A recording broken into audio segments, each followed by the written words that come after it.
All right, y'all. So I planned on recording these drills for you to do in the gym for your butterfly pull-ups, but I hurt my wrist and I can't really be up on the pull-up rig right now. So I just wanted to talk through a video that I found online, give you some tips and tricks and what we're looking for on the butterfly pull-up. So first I want to talk to you about progression, and it's important that we follow the correct progression here. It's big for injury prevention and just making sure that we have the fundamentals for each stage of the pull-up before we even talk about butterfly pull-ups. So first stage, before we do kipping pull-ups, we want to make sure that we have 5 strict pull-ups without bands. This just ensures that our shoulders are strong enough. When we hit the bottom of that kipping or butterfly pull-up, it can be really jarring on our shoulder joints, so make sure that you have 5 strict pull-ups before we even talk about kipping pull-ups. And then if you don't have that, while we have kipping pull-up or butterfly pull-up drills on the menu, make sure we're just doing that strict pull-up strength instead.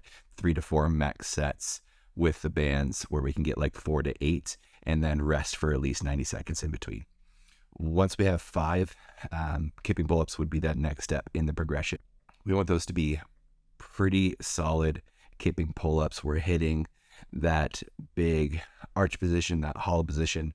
Those positions are creating a lot of momentum to get over bar. We're getting that chin over bar. We're not getting a big scorpion behind us. Our legs should be relatively straight behind us. Engaging our quads and glutes helps us do that, but also creates more energy into the kip. So in general, what I'm looking for to move on from kipping to butterfly pull-ups is for folks to have at least 15 kipping pull-ups in a row. And when we're there, when we have 15, they look good, we are going to move on to the butterfly pull-ups, and those are the drills that we're going to talk about today. If we do have our 5 strict pull-ups and we're working on getting to the 15 kipping pull-ups, it's not going to hurt us to work on these butterfly drills, but it is better to work on mastering those kipping pull-ups. So spending some time on those kipping pull-ups on butterfly pull-up drill day would be a good idea. That being said, it won't hurt to add in some of these drills as well. So this first drill is going to be both feet on the box underneath the pull-up bar, and we're going to go through the butterfly movements. And a butterfly pull-up isn't really that much different than a kipping pull-up. We're kind of just skipping a couple of steps.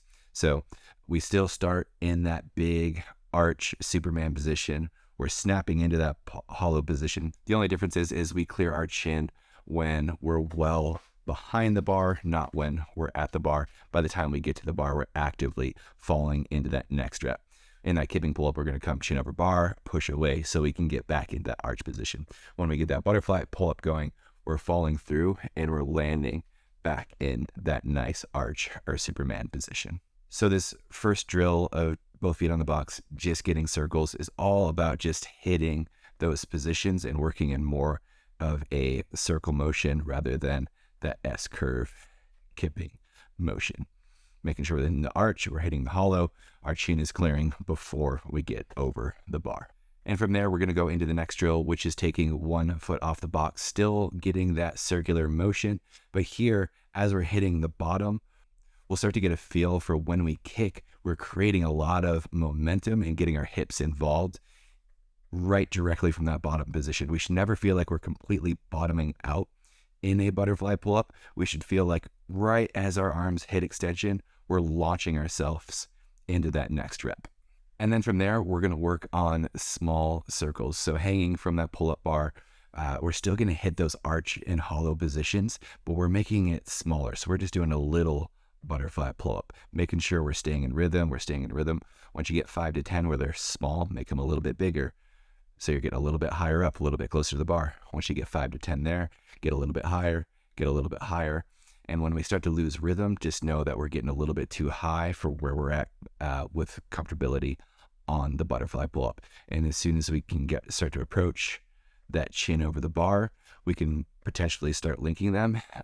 If not, the next step is going to be doing single butterfly pull-ups, just hitting that big arch position, hitting that hollow position, getting that chin over bar, making sure we're falling down into that arch position, and then that is a single rep. From there, just work your singles, work those small circles, and then we'll work on linking them from there. I said this before, but we should never feel like we're bottoming out and completely restarting at a butterfly pull-up. We should be landing in that nice arch position, and we're kicking up, which is going to create a lot of energy from the bottom of our butterfly pull-up. Try them out, put some comments, let me know how they go. Crush it, y'all.